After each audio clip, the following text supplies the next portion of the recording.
Kwe kakina pijasheg. Bonjour à toutes et à tous. Hello and greetings to all. Il me fait un grand plaisir de vous accueillir de cette façon, virtuelle ou non, de l'Université d'Ottawa, à cette conférence sur le bilinguisme, l'avenir de l'enseignement bilingue, sur les pédagogies, les politiques et les bonnes pratiques. My name is Jill Scott, and it is my privilege to serve as the Provost and Vice President Academic at the University of Ottawa. Bilingualism, biculturalism, and intercultural communication is the founding mission of our great institution and is the heart and soul of our community. We have 13,000 students registered in French language and bilingual programs, and 450 French language programs. We have about twice that number of students registered in English language programs, so we live in a giant experiment in linguistic and cultural liminality. Notre Institut des langues officielles et du bilinguisme est une ressource indispensable à l'appui de cette mission.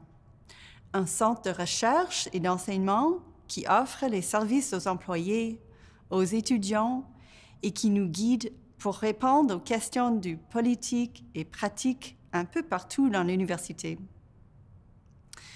My own disciplinary background and research have been in the fields of literature and language other than English, and I started out my academic career as a professor of German.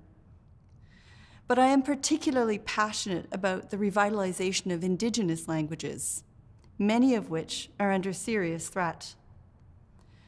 My fervent conviction is that we are the languages that we speak, that these languages speak us and are the source of our cultural heritage. Our capacity to speak in our mother tongue is vital to our sense of belonging and well-being. We think particularly of Indigenous languages having an indelible bond to land, but I hold that this is true for every language. Notre monde est de plus en plus global. Cette année et la lutte contre le Covid nous rappellent à quel point la globalisation détermine tous les aspects de notre réalité contemporaine. We used to think that we could be separate nations with our own agendas, and now we realize, quite starkly, that our collective physical and mental health is in a vast codependency with nations around the world. And so it is also with language and communication. Le multilinguisme et la communication interculturelle sont des sujets et les enjeux opportuns et pertinents. Les questions de l'équité, diversité et inclusion sont de plus en plus compliquées. Mais sans l'aspect de langue, je trouve qu'il y a une lacune importante et qu'il manque une certaine profondeur.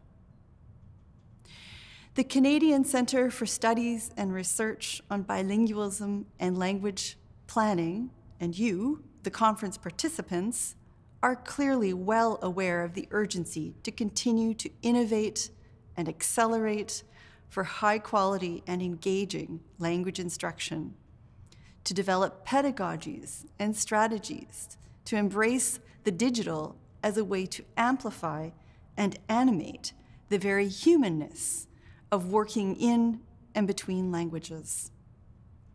J'aimerais bien remercier les organisateurs et organisatrices de la conférence.